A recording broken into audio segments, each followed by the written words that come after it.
الحمد لله نحمده ونستعينه ونستغفره ونؤمن به ونتوكل عليه ونعوذ بالله من شرور أنفسنا ومن سيئات أعمالنا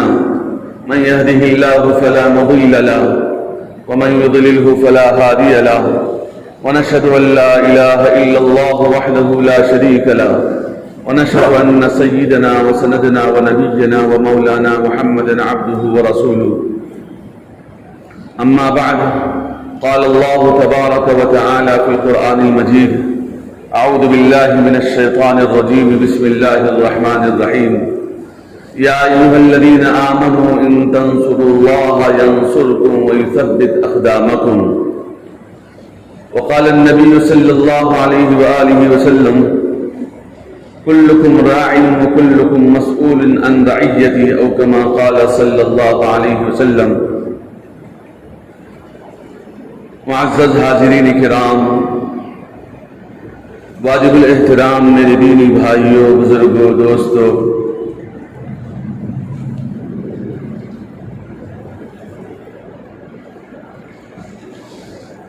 ایک بادشاہ گزرا ہے جس کا نام سکندر ہے، جو ساری دنیا پر حکومت کیا، اور جب بادشاہ بنا روایتوں میں لکھا ہے کہ 17 سال کی عمر میں اس نے بادشاہت پر فائز ہوا، بادشاہ بنا تھا۔ اس کے بعد پھر وہاں سے جیسے 17 سال کے بعد اپنی فوج کو لے کر ساری دنیا کو فتح کرتا چلا گیا، یہاں تک کہ وہ فتح کرتے کرتے دنیا کے آخری حصے میں جہاں سے سورج طلوع ہوتا ہے وہاں تک پہنچ گیا۔ جب وہاں تک فتح کر لیا، واپس اپنے ملک کو آ رہا تھا، درمیان میں 33 سال کی برس میں یعنی 33 سال کی عمر میں اس دنیا سے وہ فوت ہو گیا۔ حالانکہ وہ ساری دنیا کا سب سے بڑا بادشاہ اور سب سے بڑا فاتح سکندر، جس کو نام سے ہم لوگ یاد کرتے ہیں، اور ساری دنیا پر اس نے حکومت کی، لیکن وہ 17 برس کے عمر کا تھا، اس وقت بادشاہ بنا تھا، اور 33 سال کی عمر میں وہ دنیا سے رخصت ہو گیا۔ اور اسی نے یہ خواہش بھی ظاہر کی تھی کہ جب میرا جنازہ اٹھے تو میرے دونوں ہاتھ خالی رکھنا، اس لیے کہ لوگ دیکھ کر میرے جنازے کو دیکھ کر عبرت حاصل کریں کہ دنیا میں آیا تھا، دنیا میں اتنی بڑی بادشاہت کر کے گیا، لیکن جب جا رہا ہے تو خالی ہاتھ دنیا سے رخصت ہو رہا ہے۔ جب جا رہا ہے تو دنیا سے خالی ہاتھ رخصت ہو رہا ہے، یہ نصیحت ساری دنیا کو مل جائے، اس لیے اس نے یہ نصیحت بھی کی تھی کہ جب میرا جنازہ اٹھے تو میرے دونوں ہاتھ خالی رکھنا جنازے کے باہر، یعنی وہ اپنا جو رہتا ہے جنازہ اٹھانے کا ڈولا، اس کے باہر میرے ہاتھ خالی چھوڑ دینا تاکہ لوگ دیکھ کر مجھ سے نصیحت حاصل کریں۔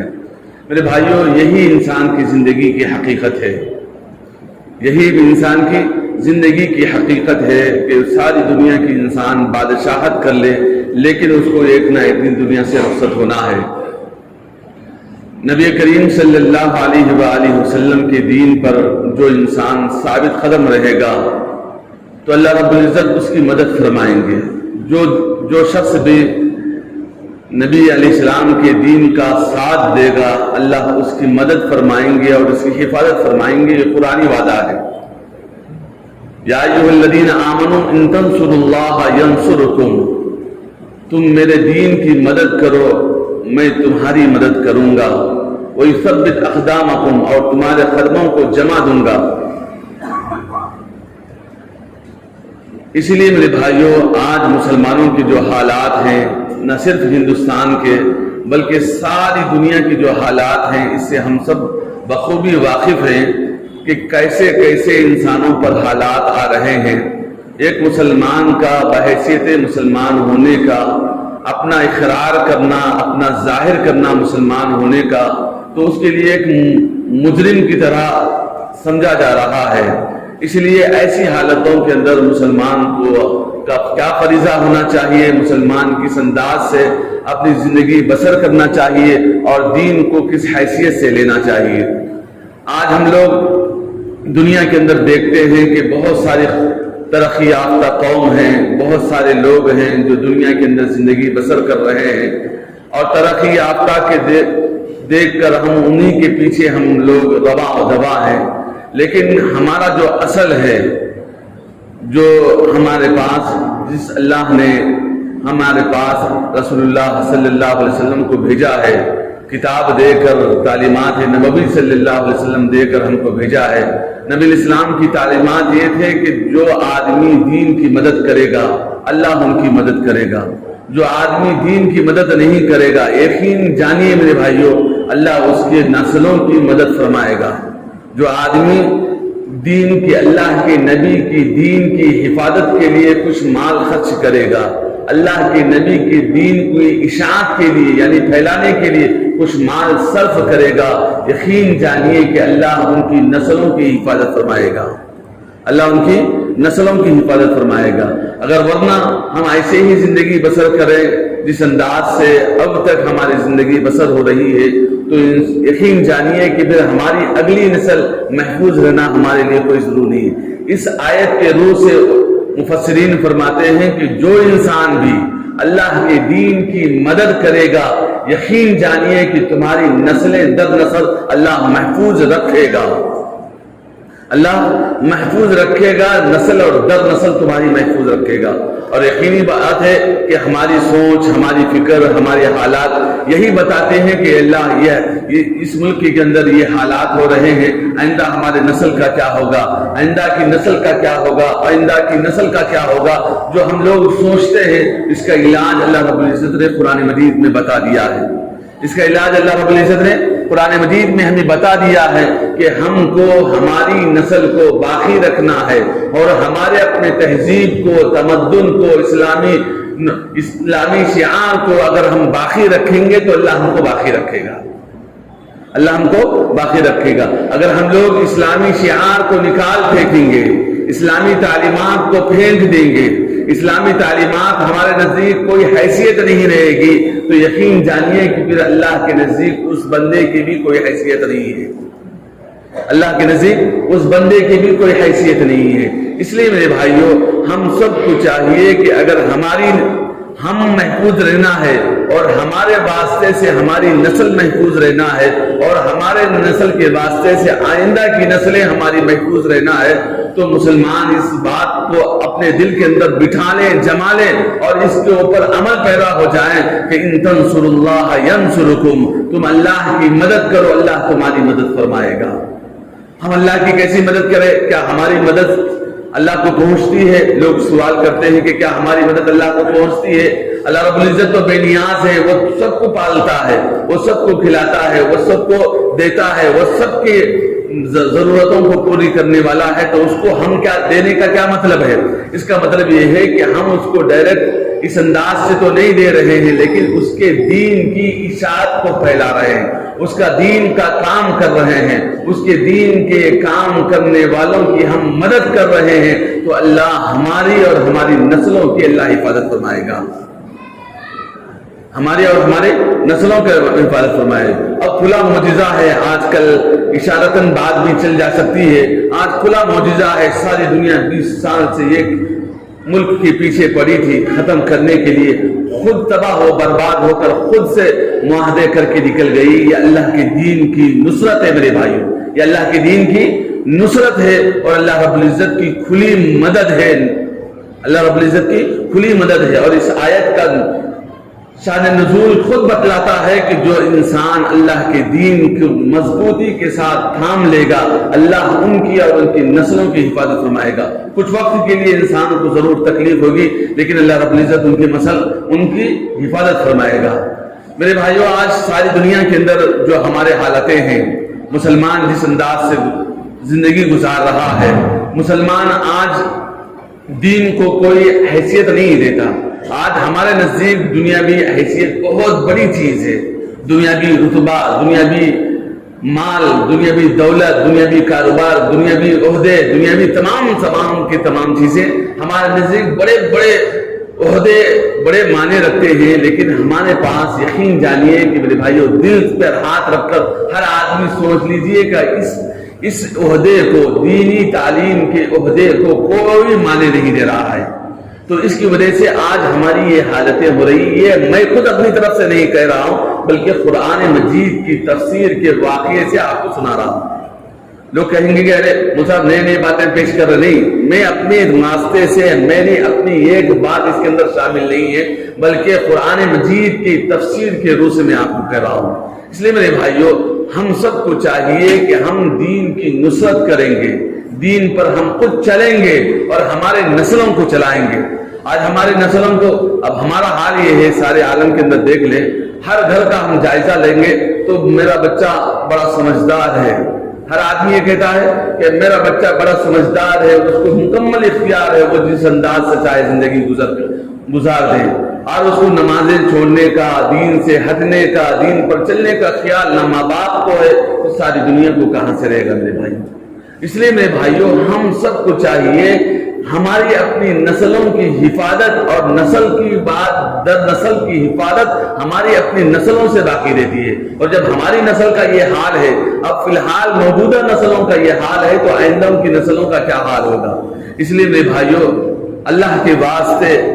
آج کے اس دور کے اندر ہماری اور ساری نسلوں کی، آنے والی نسلوں کی اگر حفاظت ہونا ہے تو ہم خود دین پر چلنا ہے۔ اللہ نے قرآن مجید میں واضح فرما دیا، وَلَنُسْكِنَنَّكُمُ الْأَرْضَ مِنْ بَعْدِهِمْ ذَلِكَ لِمَنْ خَافَ مَقَامِي وَخَافَ وَعِيدِ۔ اللہ اس کو زمین میں جمع دے گا جو آدمی اللہ کا خوف رکھتا ہے اور اللہ کی دین پر چلتا ہے، اللہ اس کو اور اس کی نسلوں کو جمع دے گا۔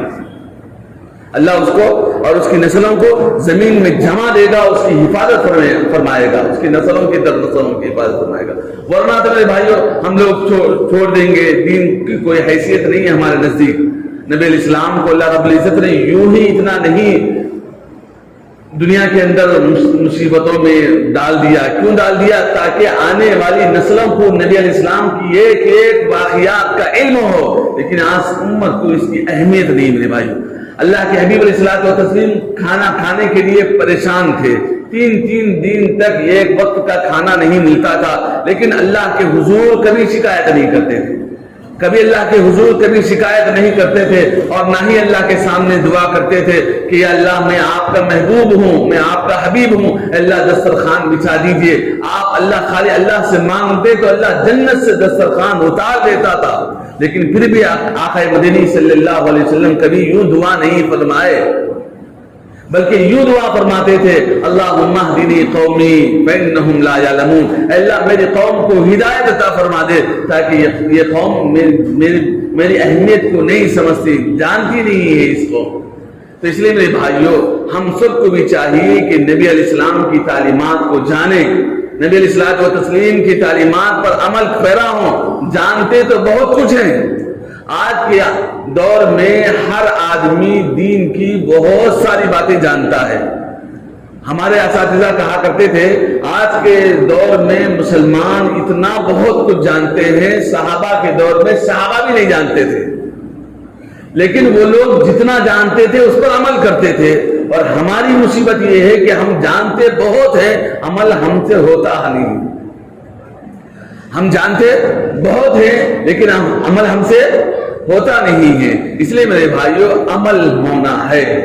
جب ہم لوگ دین پر ثابت قدم رہیں گے، چلیں گے، ہم اپنے آپ کو چلائیں گے، ہمارے جسم کو دین پر قائم کرائیں گے اور ہمارے واسطے سے ہمارے نسلوں کو قائم کرائیں گے، تو انشاءاللہ ہمارے نسلوں کی اللہ محافظ ہے۔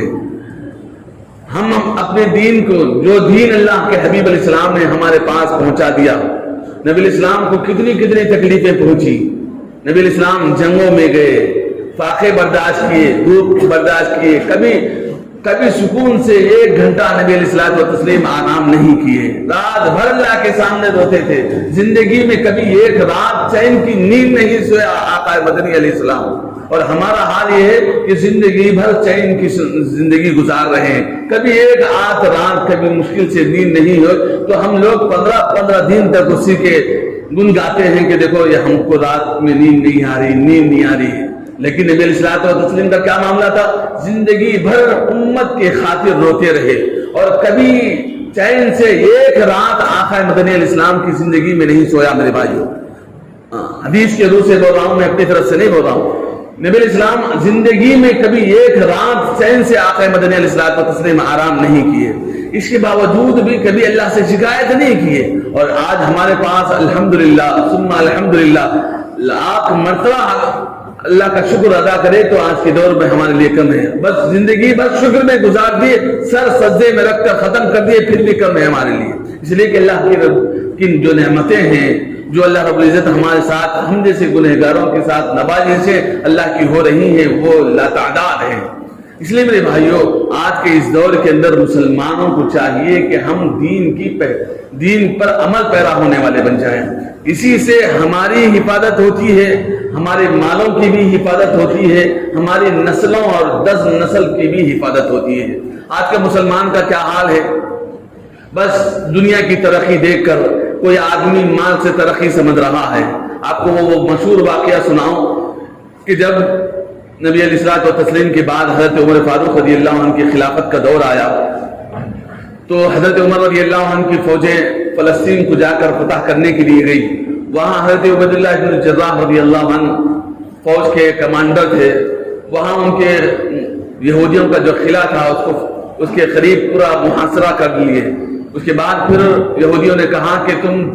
10 سال تک بھی تم ہمارے قلعے کو محاصرہ کرو، ہم فتح ہونے نہیں دیں گے، اس لیے کہ ہمارے کتابوں میں لکھا ہے تمہارا ایک بادشاہ ہے جو اتنا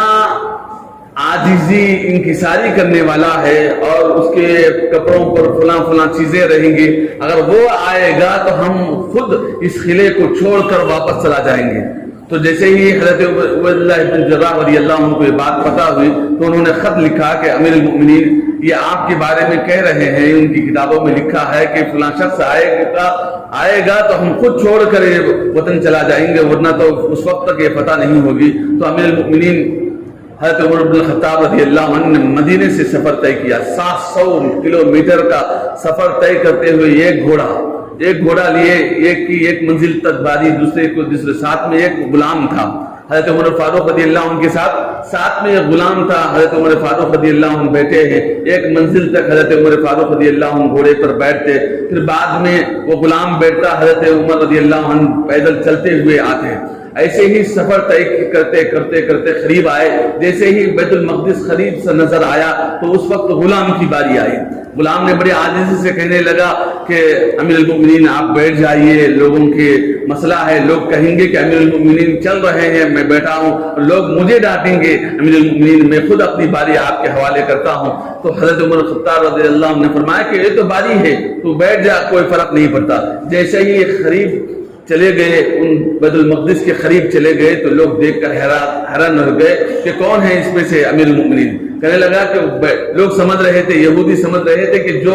اونٹ پر بیٹھا ہوا ہے وہ امیر المؤمنین ہے، پھر بعد میں کہنے والوں نے کہا کہ نہیں، وہ امیر المؤمنین نہیں ہے، بلکہ جو اونٹ کی نکیل پکڑا ہوا ہے وہ امیر المؤمنین ہے۔ اس کے بعد پھر وہ قریب سے، یہودی کا جو بڑا عالم تھا وہ قریب سے آ کر دیکھا حضرت امیر المؤمنین کو، ان کی کتابوں میں جو نشانیاں تھے ساری نشانیاں تھیں، اس کے بعد ان کے کپڑوں پر گننے لگا، جب گن رہا تھا تو ان کے کپڑوں پر 16 پیبند تھے، تو وہ کہنے لگا کہ یہ شخص نہیں ہو سکتا امیر المؤمنین، کیوں؟ اس لیے کہ ہمارے کتابوں میں لکھا ہے کہ 17 پیبند رہیں گے اس شخص پر۔ تو اس وقت امیر المؤمنین نے فرمایا کہ یہ تو 16 پیبند سامنے نظر آ رہے ہیں، یہاں بغل کے نیچے ایک پیبند ہے، ایسا ہاتھ اٹھائے تو فوراً اس نے دیکھ لیا کہ ہاں یہی امیر المؤمنین ہے، یہی امیر المؤمنین ہے۔ اس کے بعد پھر انہوں نے فتح کو خالی کیا، اس کے بعد وہاں سے چلے گئے۔ تو یہ ہمارے لوگوں کی تاریخ ہے میرے بھائیوں، وہ امیر المؤمنین جنہوں نے واپسی میں جب واپس جا رہے تھے کسی علاقے پر ٹھہر کر کہنے لگے کہ تھوڑی دیر ٹھہر جاؤ، اس کے بعد لوگوں چلچلاتی دھوپ تھی، مینا کے راستے سے حضرت امیر المؤمنین گزر رہے ہیں، ساتھ میں ان کا فوجی قافلہ بھی تھا، تو وہاں دیکھ کر کچھ دیر غور و فکر کرنے لگے۔ لوگوں نے فرمایا کہ امیر المؤمنین یہ چلچلاتی دھوپ میں یہاں کیوں ٹھہرے ہوئے ہیں؟ اس وقت امیر المؤمنین نے فرمایا کہ میرے والد ہمیشہ کہا کرتے تھے کہ عمر کیا کر کے جیے گا، اب تو بکریاں چرا بھی نہیں سکتا تو پھر آئندہ کیا کر جیے گا۔ اس وقت حضرت امیر المؤمنین عمر بن الخطاب رضی اللہ عنہ نے تاریخی جملہ کہا تھا، انہوں نے کہا تھا کہ اللہ رب العزت اسلام کے ذریعے سے ہم کو اور ساری امت کو ترقی عطا فرمائے گا، عزت عطا فرمایا ہے۔ اس لیے میرے بھائیوں، اسلام کے اندر ہم سب کو عزت ہے، حضرت امیر المومنین نے کیا فرمایا تھا؟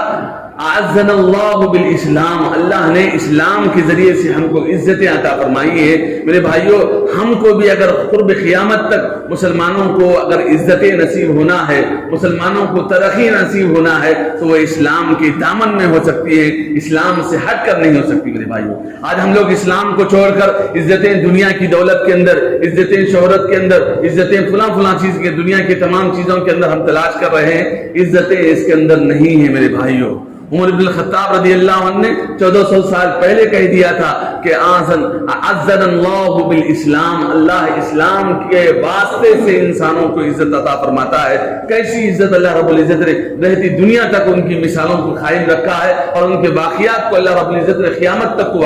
باقی رکھا ہے۔ اس لیے میرے بھائیوں، اگر ہمارا بھی نام رہنا ہے، ہماری بھی عزتیں رہنا ہے، دنیا کی تو دولت آتی جاتی رہے، لیکن ہم اگر اسلام کو عزت دیں گے، اسلام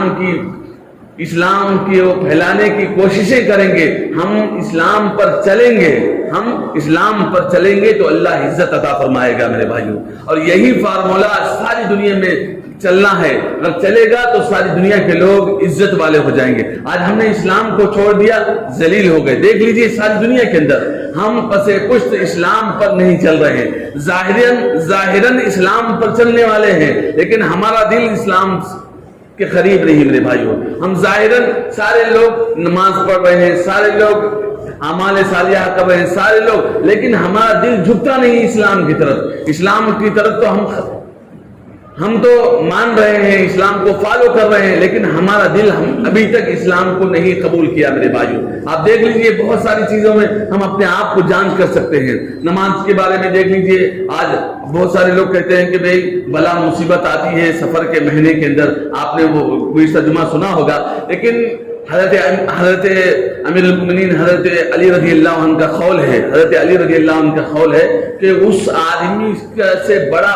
بڑی بلا کس کو نہیں آتی جو آدمی نماز کا پابند نہیں ہے۔ یعنی جو آدمی نماز کو چھوڑتا ہے وہ سب سے بڑا منحوس سمجھا جاتا ہے اسلام کے اندر، سب سے بڑا برا آدمی ہے، اس لیے کہ جس کی زندگی میں سب سے زیادہ نمازیں قضا ہوئی ہیں وہ سب سے بڑا بلاؤں والا آدمی، اس لیے کہ اللہ کی ناراضگی اس کے ساتھ اتنی لگی ہوئی ہے۔ آج کوئی آدمی سمجھتا ہے نہیں محرم سب سے بڑا منحوس مہینہ ہے، سفر بڑا منحوس مہینہ ہے، فلاں دن بڑا منحوس مہینہ ہم سمجھتے ہیں، لیکن میرے بھائیوں حضرت علی رضی اللہ عنہ کا قول ہے کہ جو آدمی نمازوں کو چھوڑتا ہے وہ سب سے بڑا منحوس آدمی ہے، سب سے بڑا منحوس آدمی ہے۔ منحوس کا مطلب کیا ہے؟ وہ آدمی اللہ کا مغضوب ہے، اللہ اس سے ناراض ہے، اور جو آدمی دنیا میں رہ کر اللہ کا ناراض رہے گا تو یقینی بات ہے کہ اس کی وجہ سے دنیا میں آفتیں بھی آ سکتی ہیں، مصیبتیں بھی آ سکتی ہیں، تکالیف بھی آ سکتی ہیں، بلائیات بھی آ سکتے ہیں۔ اس لیے میرے بھائیوں ہم مسلمان یہ سمجھے کہ دنیا کے اندر ہم کو رہنا ہے، اللہ کے پابند بن کر رہنا ہے، اللہ رب العزت کا بندہ بن کر رہنا ہے، تو کس انداز سے رہنا ہے کہ ہم نمازوں کا پابند بنے، نمازوں کے پابند میں۔ جو آدمی نمازوں کا پابند نہیں ہے وہ سب سے زیادہ نیچے گرا ہوا انسان ہے، وہ اللہ کا مغضوب انسان ہے، وہ سب سے زیادہ منحوس انسان بھی کہہ سکتے ہیں بحیثیت ہمارے ماحول کے حساب سے۔ اس لیے میرے بھائیوں ہم سب کو چاہیے کہ نمازوں کا پابند بنیں، اسلام کو اپنی زندگی کے اندر لائیں، اعمال صالحہ پر اختیار کریں۔ عزتیں اگر چاہتے ہیں تو اسلام کی دامت میں آئے جائیں میرے بھائی، عزتیں اس یقین جانیے کہ اسی کے اندر ہے۔ آج جو لوگ اسلام پر چل رہے ہیں ان کو عزتیں دنیا کے اندر اگرچہ نظر نہیں آتی، کل قیامت میں انشاءاللہ ضرور اللہ رب العزت بتائے گا عزتیں کس کے اندر ہے میرے بھائیوں۔ آج بعض لوگ اسلام پر چلنے والے ہوتے ہیں پھر بھی وہ شکایت کرتے ہیں کہ دیکھو ہم کو آج عزت نہیں مل رہی، تو وہ گھبرائے نہیں، بلکہ عزتیں اللہ رب العزت اسلام ہی کے اندر رکھی ہیں، انشاءاللہ آج نہیں تو کل اس کو ضرور معلوم ہوگا،